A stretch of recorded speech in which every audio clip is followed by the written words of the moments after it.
for my first steam excursion.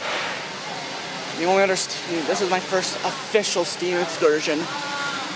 Looking at this Yosemite Mountain Sugar Pine Railroad number 10 shay. One of the biggest shays ever built. Still operating. That's pretty dope. As we can see, it has, I'm pretty sure that's 3 cylinders from what I read online. It's your 4th of July, so yeah, it's gonna be pretty dope. Here we have its boiler, its big bell. It's very steamy. I think we're gonna miss this excursion taking it. Although we might be able to take the next one though, so yeah, it's pretty nice this here. There's the tender. It's an oil fired. It used to be a wood fired, I believe. Well, I think it might have been coal fired. Yeah, I think it was coal fired. I'm getting very Wales vibes from this, even though it's not very Wales related. It's not even 2 foot. Actually, I'm more getting narrow gauge hill 2.5 vibes. Still, it's a shay. What do you expect? It'd be nice if it left soon.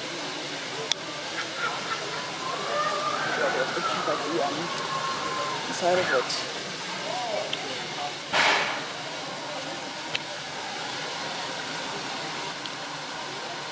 This reminds me of Sierra number 3 because they're both American styled.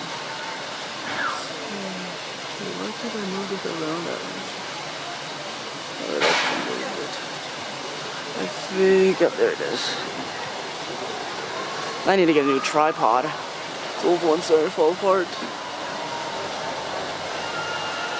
I have to blow this whistle soon.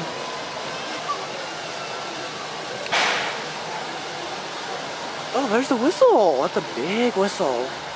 That's a massive looking. I don't know how many chimes are on that one. So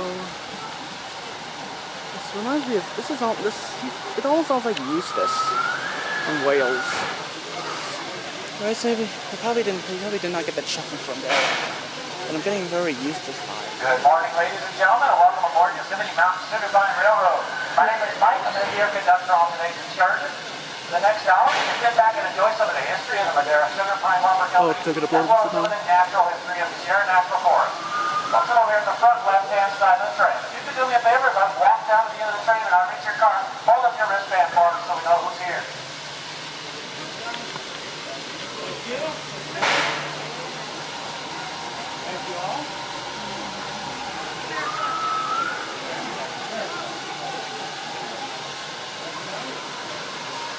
We do have a couple of safety rules to go over before we get underway. First, and very important, for your safety and the safety of those around you, please remain seated. 2, there's absolutely no smoking. And 3, keep your hands, arms, and legs inside the rail cars at all times. During that support, there's plenty of lift. You don't need to donate this today. Sit back and the other way in just a moment. I think this should be taken off soon.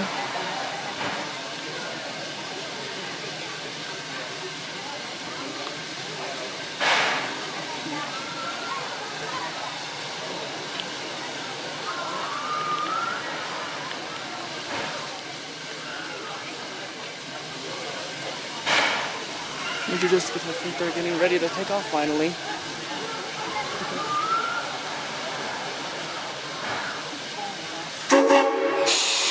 That was shocking. I don't think I expected it to be that loud. Have to get it running.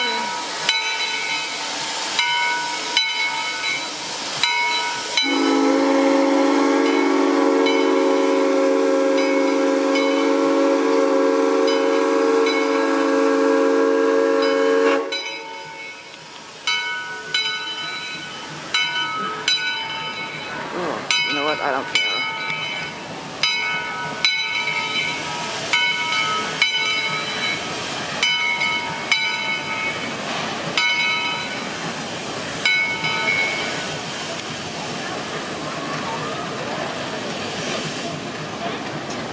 There it goes.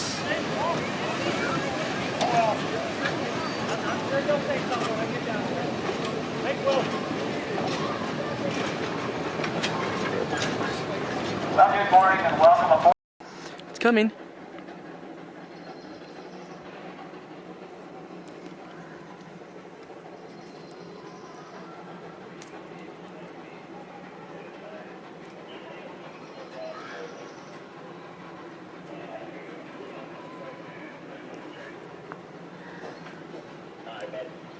Any flashbacks to railfanning at Camarillo? In that case, all I saw was diesel. I get to see an actual steam. Oh, I see it now coming.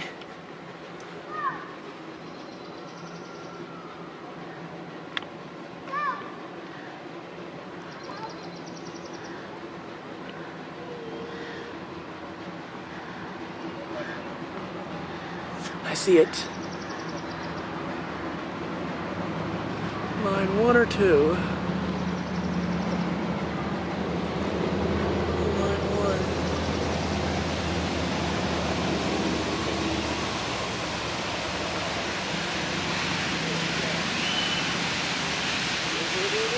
There it is.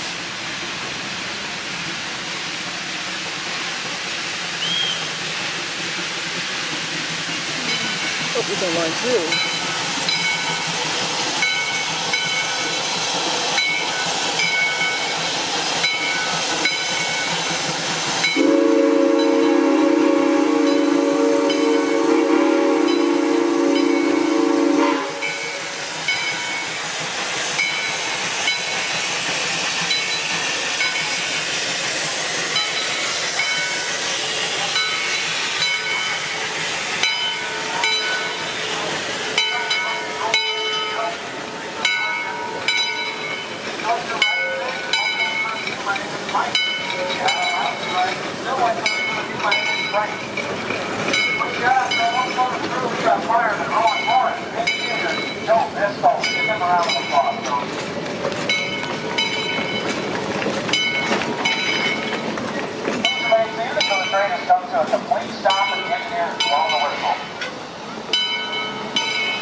It's the big red button.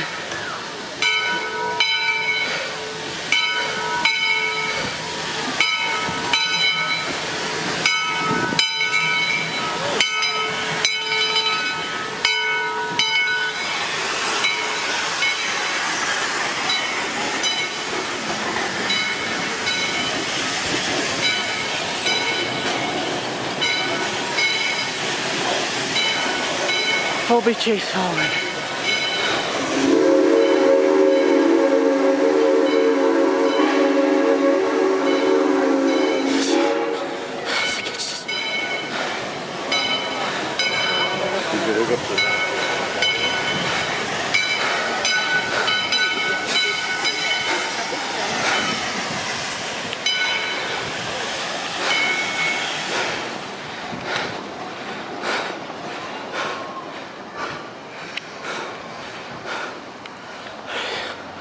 Sorry about this.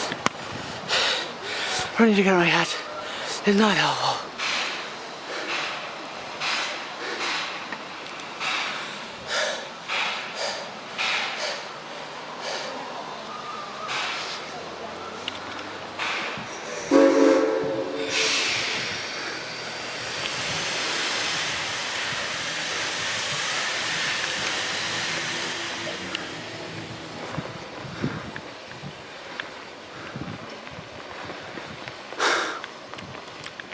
Wonder where they go to refuel water.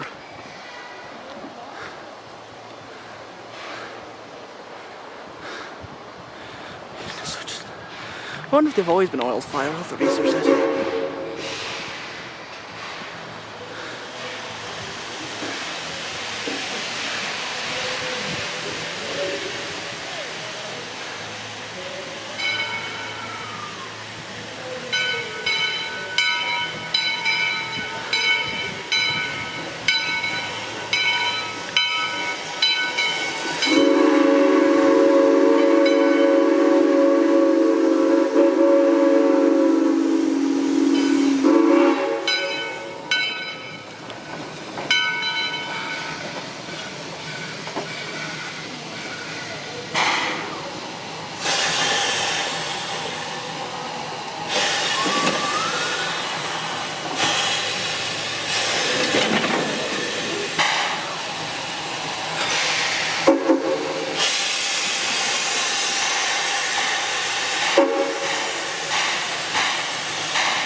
But they're gonna do the air brakes now.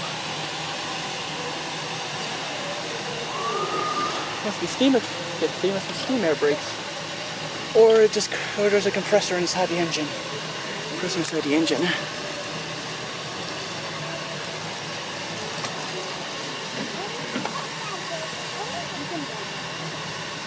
Hold on, Ron.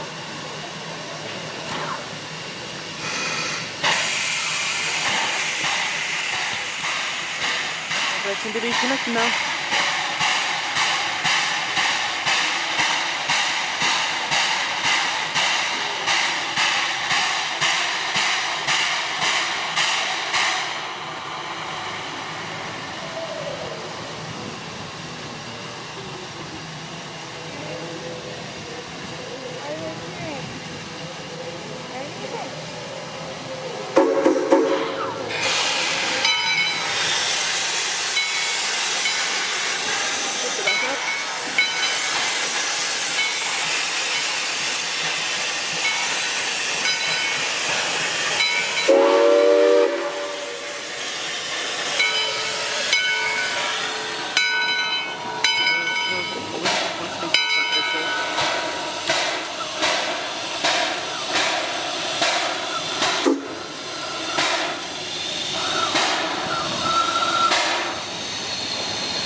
That's a real. This is real. This is a real engine. They don't have to have like oil burner. This is technically steam engines can be oil burned, but it's technically still considered a steam engine because it's running. Well, no. You see the smokestack, it doesn't have a spark arrestor, which means that it would need to be coal-fired. Although I think this engine might have originally been an oil-fired to begin with, considering the fact that there doesn't seem to be much space for hauling oil or coal or fuel. So, time to take this excursion now. We're an hour away from everything. Some of the other weekends we had. Just have to wait for the train to take off. Well, good morning and welcome aboard Yosemite Mountain Sugar Pine Railroad, everybody. My name is Mike, and I'm going to be your conductor on today's excursion. For the next hour, you can sit back and enjoy some of the history of the Madera Sugar Pine Lumber Company, as well as some of the natural history of the Sierra National Forest. Folks, I'm over here in the front left-hand side of the train. If you could do me a favor, as I walk down to the back of the train and I reach your car, hold up your wristband for me, please. Would it be so bad if we went to... Would it be so bad if we went one way and then the other? Back to Oakland? We do have a few rules to go over before we get underway. First rule, very important for your safety and the safety of those around you, please remain seated. 2 is there's absolutely no smoking. And 3 is keep your hands, arms, and legs inside the rail cars at all times. Sierra National Forest has plenty of limbs. We don't need you to donate yours today. Sit tight, we'll be underway momentarily. We're ready to go soon. Exciting. Okay, if he like flips his leg really quick. This is where we're going to be going. I can see the area. And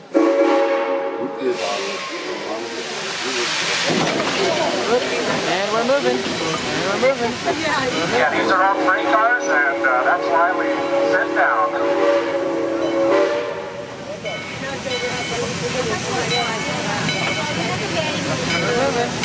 We're moving.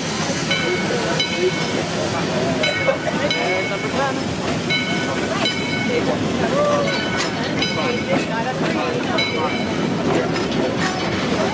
Again, welcome aboard, everybody. As we start our descent down the Lewis Creek Canyon, pulled by the number 10 today, the first thing I want to point out to you is this spur track on your left-hand side.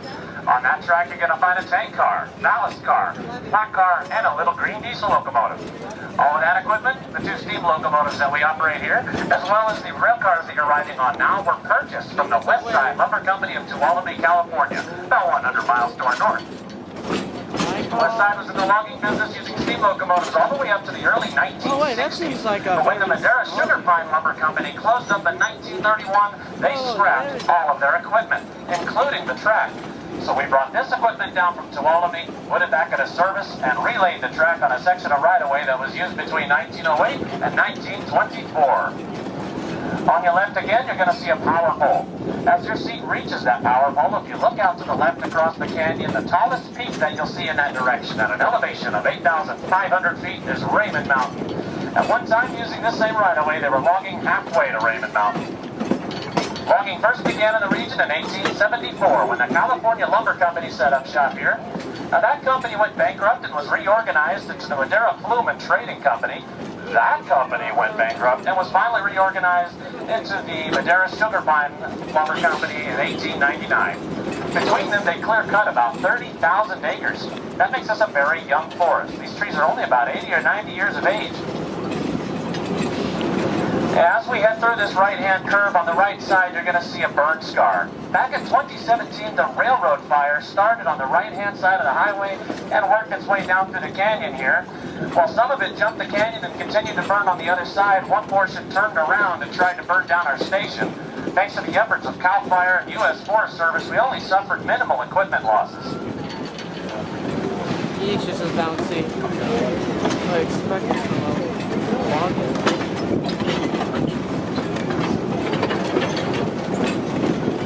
And the first tree I want to point out to you all is the incense cedar. And you really can't miss them. Any direction you look, you'll see an incense cedar with a reddish-brown segmented bark. And you notice a lot of them look like they have been burned on one side at the base. Now, while some of that is char, for the most part, it's actually a black powder fungus that grows due to a lack of sunlight, and it doesn't affect the quality of the wood nor the health of the tree. Our tent's looking pretty sharp today. It's like that. Back. The engineer is blowing his whistle because we're entering into a long blind curve. And that's to alert any errant hikers or wildlife track crew that there's something big on the way down the tracks. This section of track is called Horseshoe Curve. In 1908, a Chinese labor force dug out this section of right-of-way using hand tools, picks, shovels, and wheelbarrows. If you want to get an idea for just how big of a job that was, just look at the left-hand side at the inside of the curve. That is not a natural hillside. That is all of the dirt that was displaced to make room for the railroad right-of-way. That's a lot of dirt. The lightly colored green ferns you see here are called bracken fern. They were very useful for the Native Americans that lived here because they would eat the young shoots. Longer stems were used for basket weaving, and they knew how to get a deep black dye from the roots.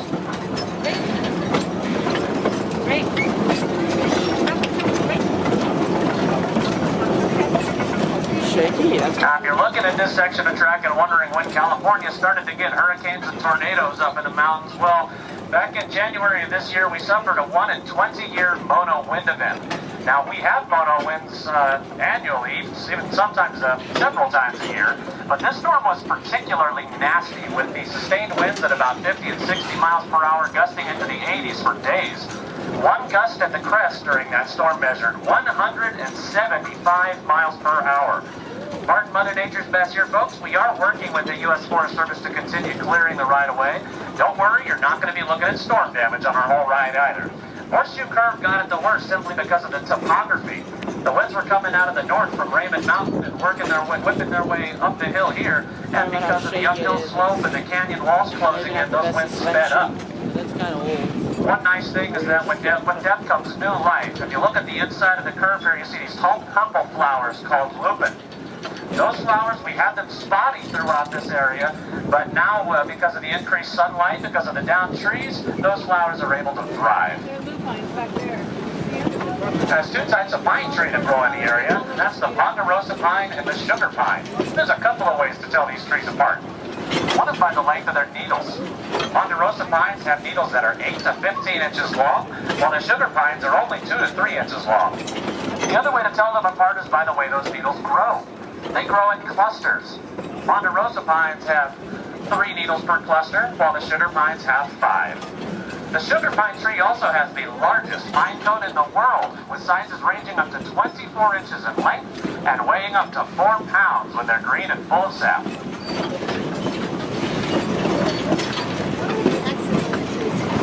That ours burn oil The Shay's got a very unique design. It's not a standard locomotive. And what I mean by that is that it's not side rod driven. Instead, vertically mounted pistons on the right-hand side power a gear drive, which applies power to all 6 axles and 12 wheels. If you were to look at the Shay from the head on, you're going to notice something seems off about it right away. It looks off-center or offset. That's because it's offset by design. To counterbalance the immense weight of those cylinders and running gear on the right-hand side, the designers had to pick up the boiler and move it to the left. This unique design was the brainchild of a Michigan lumberman named Ephraim Shay, who in the late 1800s sold his patent to the Lima Locomotive Works of Lima, Ohio, after which that became their company's principal product, making them famous throughout the world. The number 10 pulling our train today was built in 1928 and weighs in at a whopping 83.5 tons, making her the largest Shay locomotive ever constructed for narrow gauge use. By the time we complete our trip today, she will have burned about 40 gallons of oil and 400 gallons of water to make steam. Lots of water. Now, folks, we're entering into a nice long right-hand curve, so you're going to get a really good view as we head up to this crossing here, and you'll get a good look at those cylinders in that running gear on the right-hand side. Let's look at it.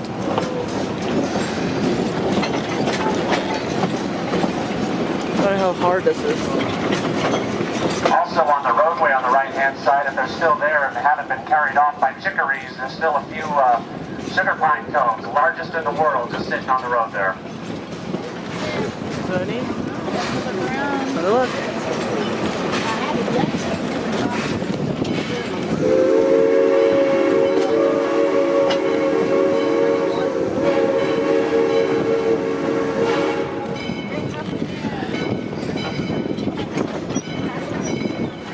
Oh, there's one. There's our pig.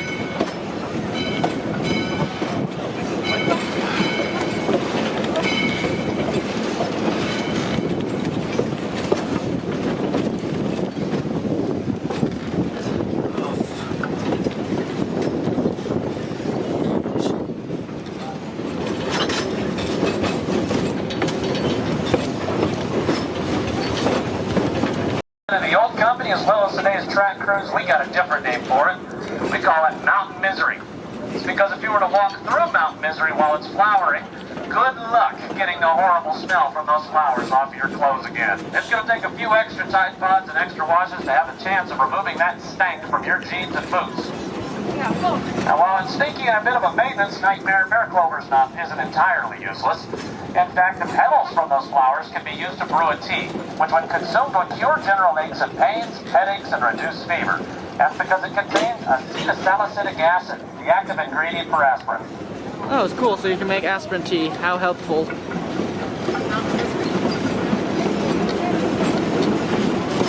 As we snake down into the cooler temperatures and increased shade of the canyon here, you're going to see a lot of trees and their branches sticking straight out, and they look a lot like Christmas trees. These are white firs. The reason they look so much like a Christmas tree is because they're a close relative to the red fir, which grows at higher elevation, and you can find red firs in Christmas tree lots during that time of year.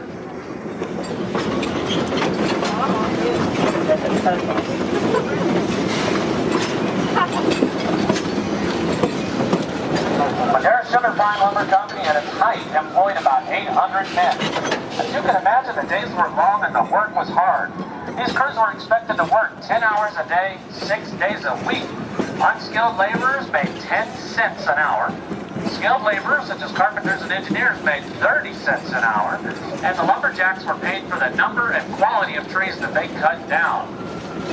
Using just axes and cross-cut saws that the lumber crews deemed misery whips, these crews averaged about 50 million board feet of timber cut annually. During the company's run from 1899 to 1931, they cut approximately 1.5 billion board feet of timber.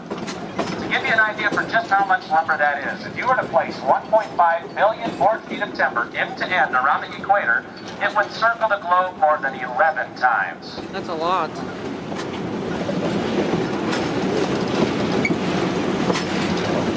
Let's see, how is it looking at the head? Engineers running it. Pretty big Shay, actually. I've never seen bigger locomotives in my life. And I thought the one in the admin cave was cool. The lumber harvested in this region reached a global market. It literally helped to build cities around the world. And the way that it went from its isolation in the Sierras to that market was like this. Lumber crews would harvest the trees up in the harvesting areas, and then they would be delimbed and dragged across the earth and loaded onto railroad skeleton cars by steam-powered winches with vertical boilers called steam donkeys. The loaded log trains were pulled back down to the mill at Sugar Pine by shay locomotives, and once they reached the mill, the logs were dumped in the log pond, and they would receive their rough cut. That rough cut timber was placed in stacks 12 to 14 inches in height, and a metal clamp called a thermit clamp was placed on each end. That's when it would begin its journey down the log flume. A flume is a V-shaped wooden trough with water running through the center of it, usually elevated up by a trestle. The Madera flume for a time, was the longest in the world, and also for a time one of the largest wooden structures ever built. It took those stacks of lumber about 12 hours on their journey in the flume, following the Fresno River and down 4,000 feet in elevation until it finally reached the planing mill in the town of Madera. At the planing mill, it would receive its final cut and be loaded up onto the Southern Pacific Railroad and shipped off across the globe. Good old SP did it. Might have used some cab forwards, actually. One unique job relating to that flume was the role of a flume herder. Flume herders were placed at stations along the flume, and their job in a nutshell was to make sure lumber continued to flow smoothly. If they encountered a jam or any other problem, they would go back to their station and telephone the mill at Sugar Pine and have them stop shipment until the crews got the problem resolved. And these employees didn't have benefits like we think of today, such as health and dental insurance, but they had, aside from railroad, they had another unique form of transportation. They could go to a flume herder station, board a flume boat, and ride that flume boat down the flume. A flume boat is nothing more than a couple of scrap pieces of lumber nailed together, with no handholds and no seats. If you were brave enough or crazy enough to get on a flume boat in the mill at Sugar Pine, you could expect to reach speeds in excess of 50 miles per hour for the first few minutes because the grade was so steep. Just imagine going to Disneyland, getting on Splash Mountain, you skip all the singing and you fall for about 3 minutes, something like that. Now folks, the tent has been pretty quiet on our trip downhill so far, and that's because we've been using our air brakes to slow the descent. However, now you're hearing her wake up. What's happening is the fireman is building up a bigger fire and increasing the steam pressure to the maximum 200 pounds per square inch. Now we're going to speed The up. engineer's going to need it because in a moment we're going to blow the whistle, crack open the throttle, and haul the train up a 9.4% grade into Lewis Creek Canyon. That's even worse than Cajon Pass. I thought Cajon Pass was bad.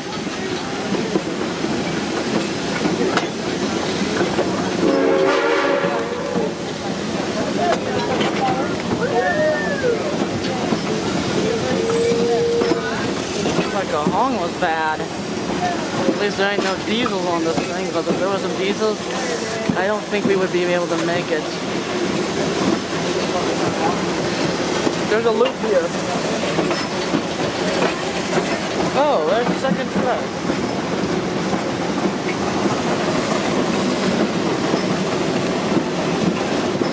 You need all the pressure you're gonna need, Shay, because we're gonna need to get the good pressurized.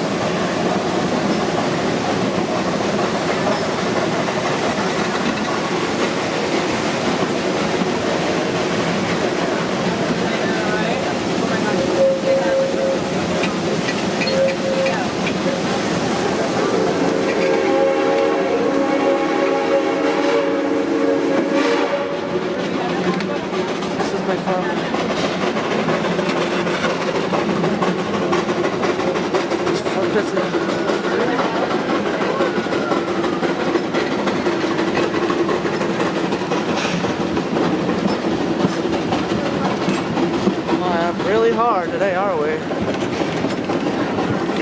Those couplings snap, we're doomed. Thankfully they won't. With a top speed of a little more than 20 miles per hour, with the Shays lacking speed, they make up for with incredible tractive effort. The number 10 pulling our train today is rated to pull up to 20 loaded log cars and up to 40 empties. We're now arriving at Lewis Creek Canyon. In just a moment, we're going to bring the train to a stop while the number 10 takes on water from the spring here. And at that time, I invite you either to remain on board or feel free to disembark the train and explore this area of the forest. We have picnic tables, restroom facilities, and an amphitheater. I want to remind you all that we're in the Sierra National Forest, so there's no smoking, and any pine cones, rocks, walking sticks, all that cool stuff that you want to take with you does have to be left here for the next folks to enjoy. This will be about a 15-minute stop. We're going to ring the bell and call all aboard at about 11:37, guys. Please remain seated until we come to a stop and the engineers blow the whistle. Stop.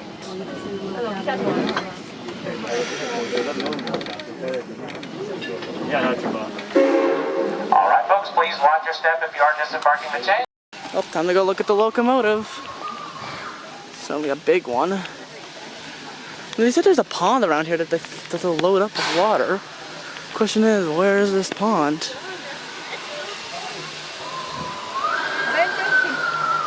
Oh, that's interesting. The 6 driving wheels he's using under the tender, also considered part of the locomotive. Very interesting. Is that larger out of? Oh, there's 3 pistons, 3 cylinders.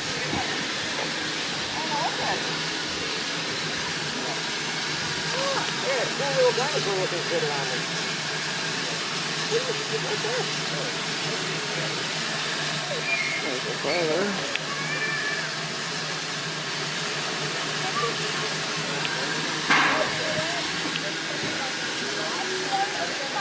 Alright, you got 2 more lines. That looks like it's a Westinghouse. Hurry, hurry, there's people in our picture. Evie, go. Here. I know you don't. Put this real quick for Daddy. That's a big logo.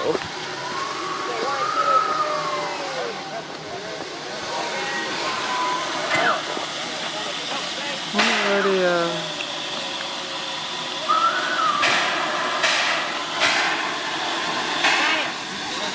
Get the ball.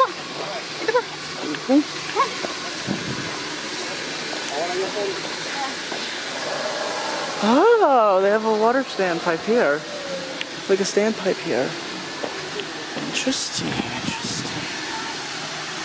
Only half of this, only one side of the wheels are driven. The other side seems to be completely driveless.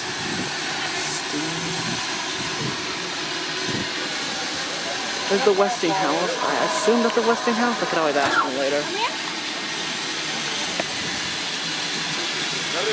Here's some trucks. You can see on the other picture. That's the main chime. I hope this looks better. That's gonna stop.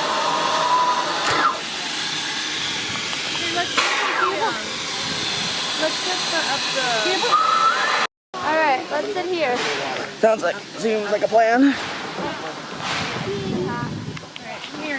That's,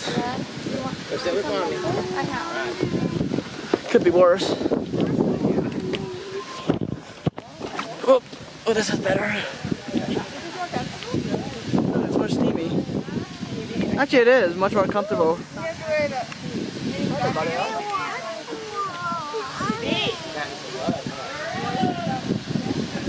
Hotter, but more comfortable. We got going soon. Make sure all the stuff that you brought with you, your backpacks, cell phones, sunglasses, children, I suppose, if you don't want them to be barefoot. Make sure they're on board with you now. Again, for your safety and the safety of those around you, please remain seated.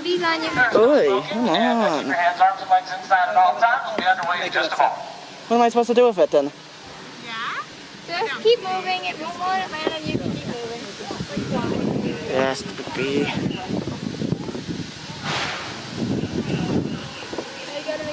I'm trying to figure out if it passed on the more pounds everywhere. It was kind of sparse, the town. Well, we were in the Yosemite area. It's kind of sparse.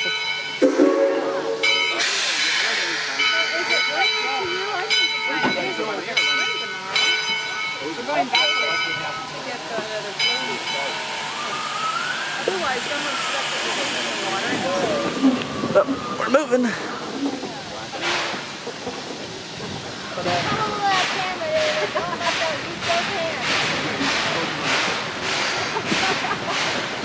I think it kind of slows down.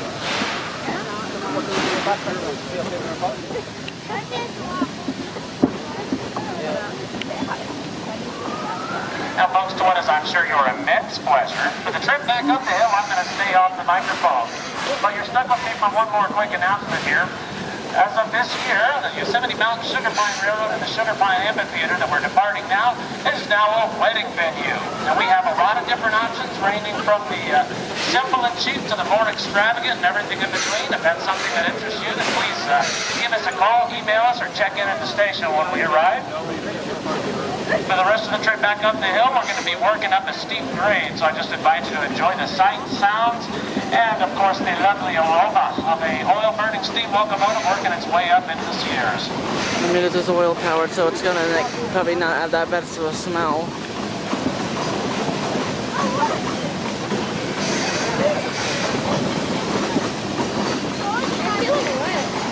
Of course, because steam is just condensed water, remember?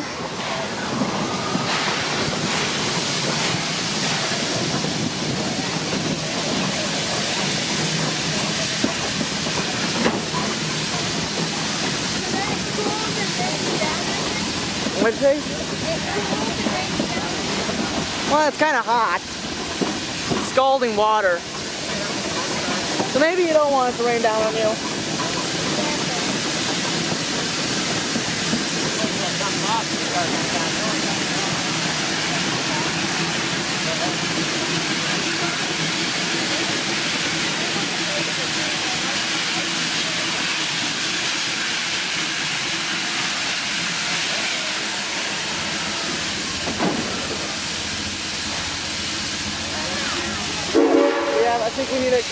I think they need to reach, they need more steam, I think. Oh, yep, they need to condense more water to get, they need more steam.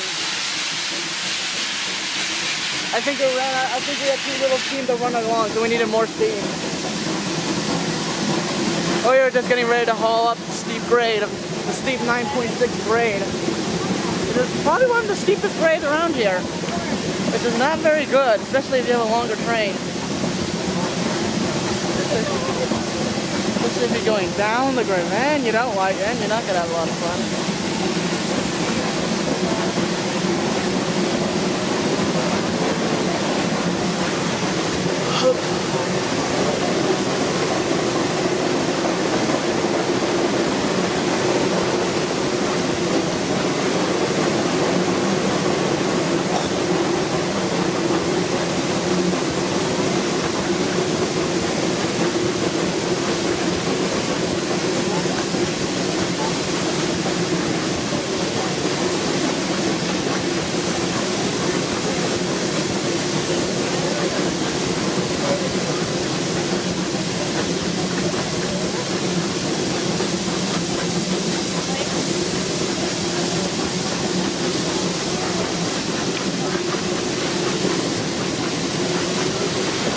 Quick reminder to all of our class passengers, please stay in your seats while we're underway. Thank you.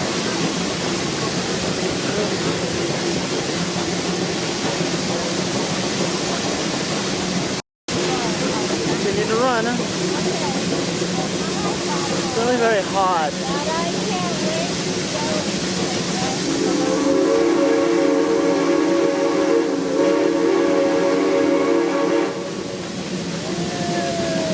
Wow.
very bouncy.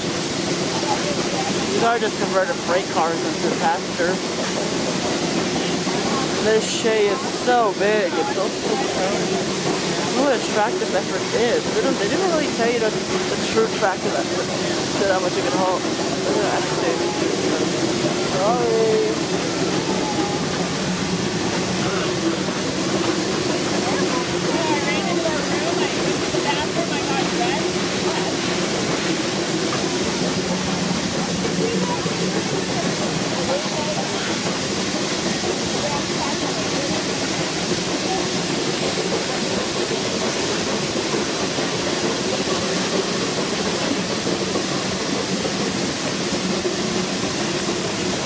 Alright, we're back. I accidentally clicked the button and the entire video got stopped for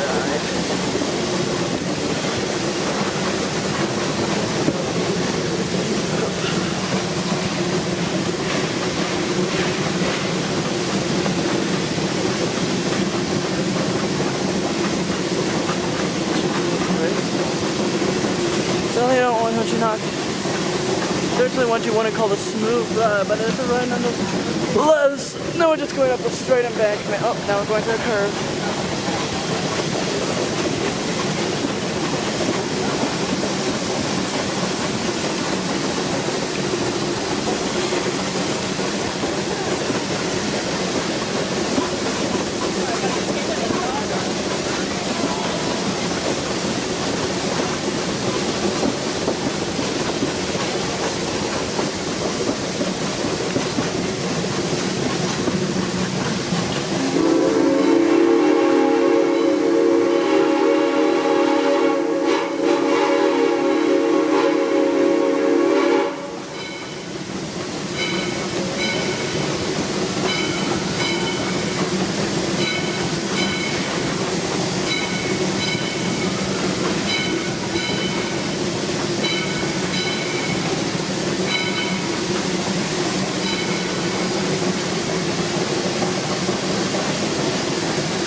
Now folks, what you just saw there was called a blowdown.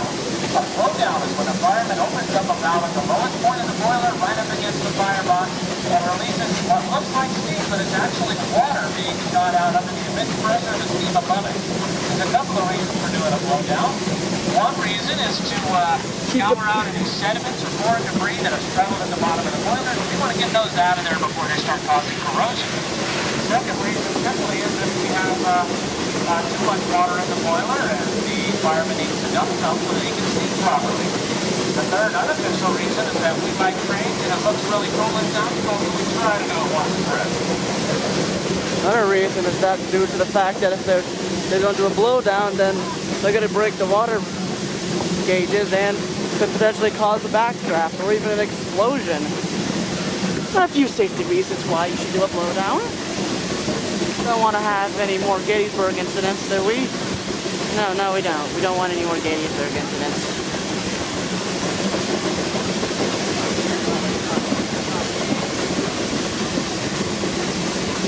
FRA would definitely be a big investigation if they didn't do a quick blowdown or to call it. Because I'm not here to get myself killed in a backdraft. No, sorry, Bob.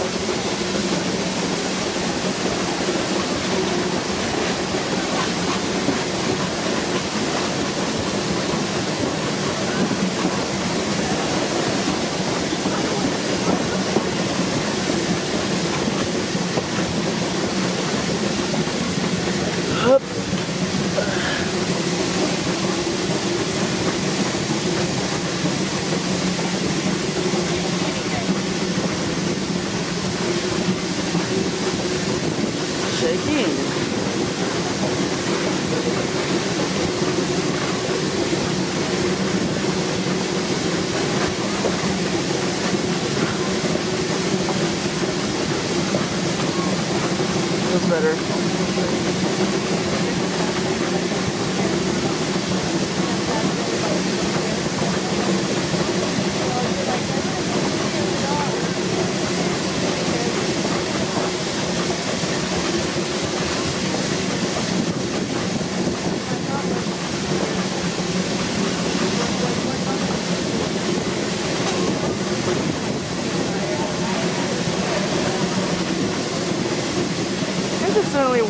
more calming than climbing up 600 plus steps to see a waterfall.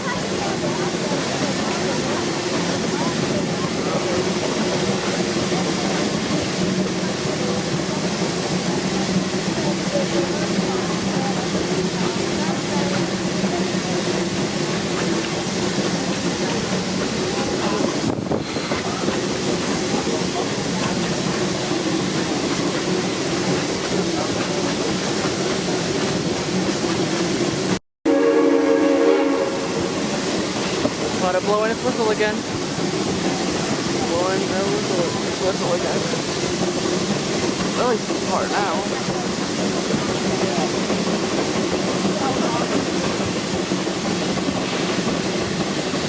A cab ride would be pretty cool, but I don't think a cab ride is possible.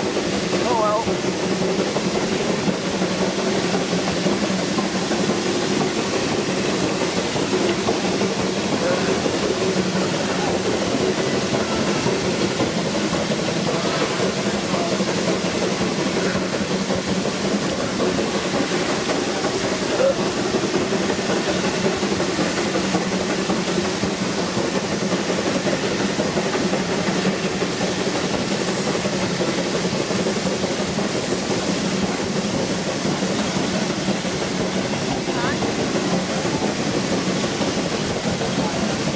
At least it's windy. At least there's wind. Well, at least you're getting cooled down slightly.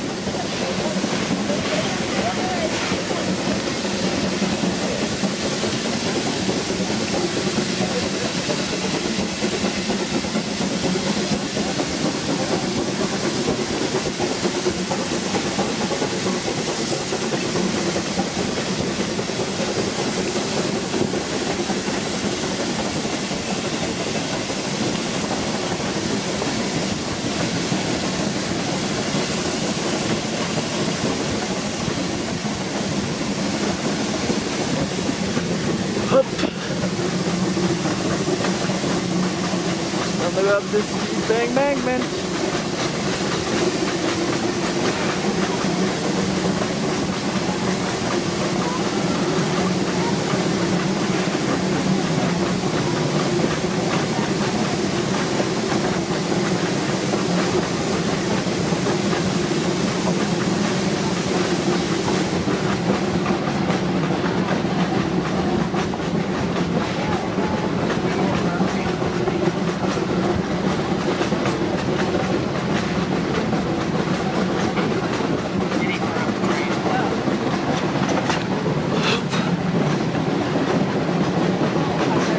There's a clearing.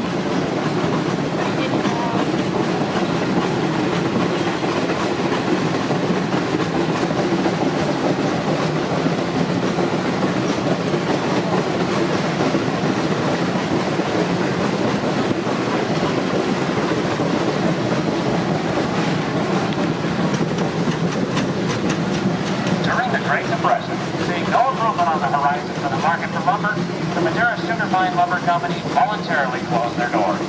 On a cold and rainy November day in 1931, as the last load of logs came down Chowchilla Mountain to the village Sugar Pine, the engineer tied down the whistle for 10 minutes.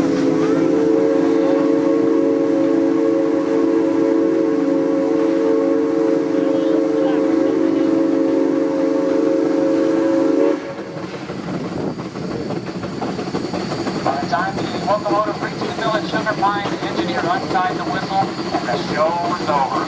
So too is that way of life. You can only imagine just how loud that blast was in 1931, given that there wasn't a tree standing within 30,000 acres of it. Now the company closing was a bad news for everybody. The original investors realized more than 45 times their investments in the company, and the Madera Sugar Pine Lumber Company is one of the most successful logging operations in California. Sad that they had to close it down. But hey, then this tourist railway popped up. Thanks to it. Okay, here we come to the switch. Here comes the siding. There's another rail car.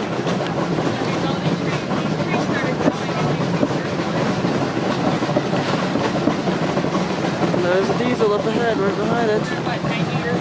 Most likely it could be that's a lot of rail. A lot of nice, quick gauge rail. There we go. Oh, it's a maintenance way car.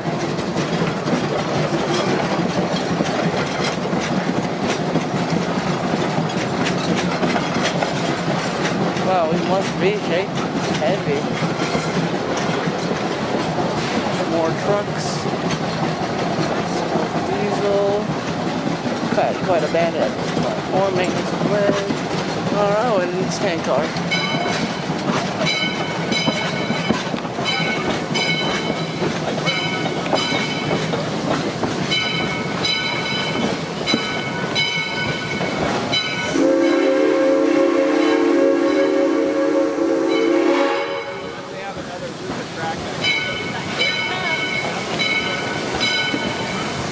On behalf of all of us here at Yosemite Mountain Sugar Pine Railroad, I want to thank each and every one of you for riding with us today. In just a moment, when we come into the station, I invite you to check out our gift shop, Kids Depot, maybe try your luck at gold panning or delve into history of Thornberry Museum. If you enjoyed your ride today and you'd like to leave a review, my name is Mike. If you had a lousy ride and you'd still like to leave a review, my name is David. Ironic. Oh, yeah. We got fireman Ron Lawrence and engineer Joe Bispo. Folks, let's give them a round of applause.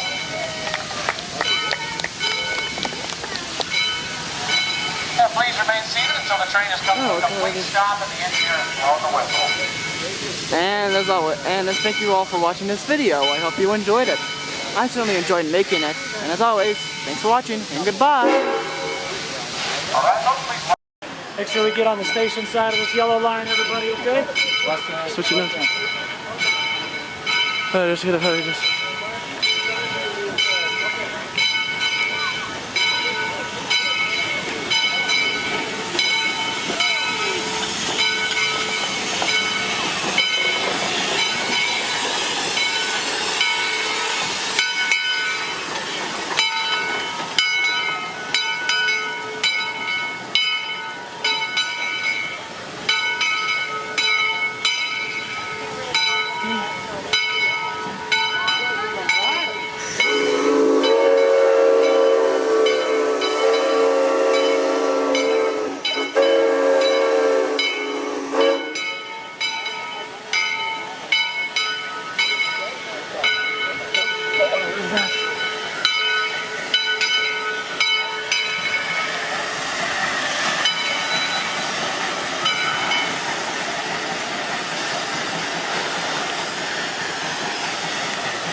Hit the brakes.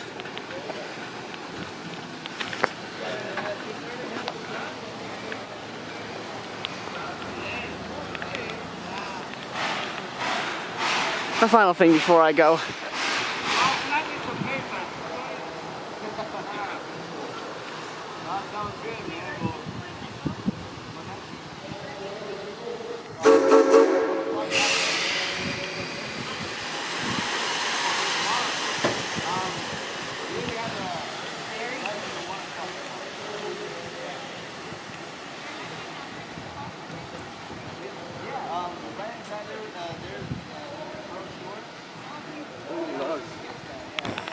Is that where you sit?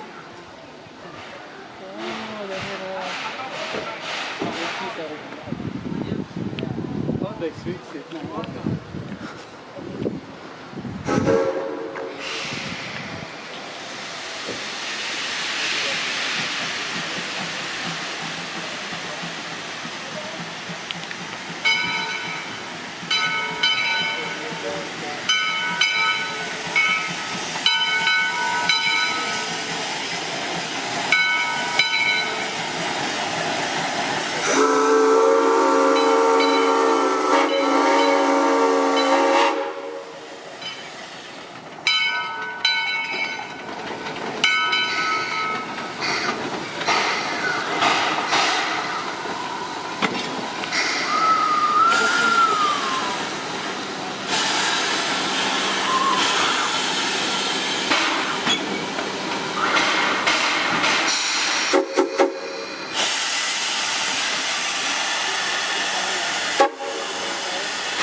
This must have been expensive back in its time.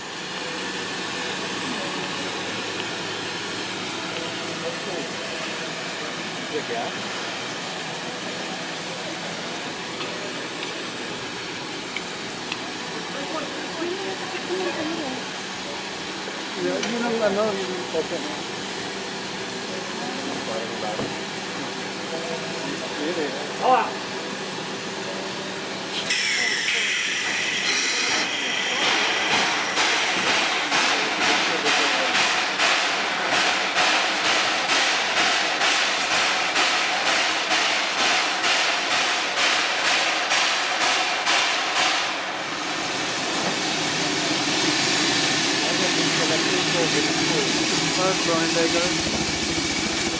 Oh wow, they're definitely booking the fire now.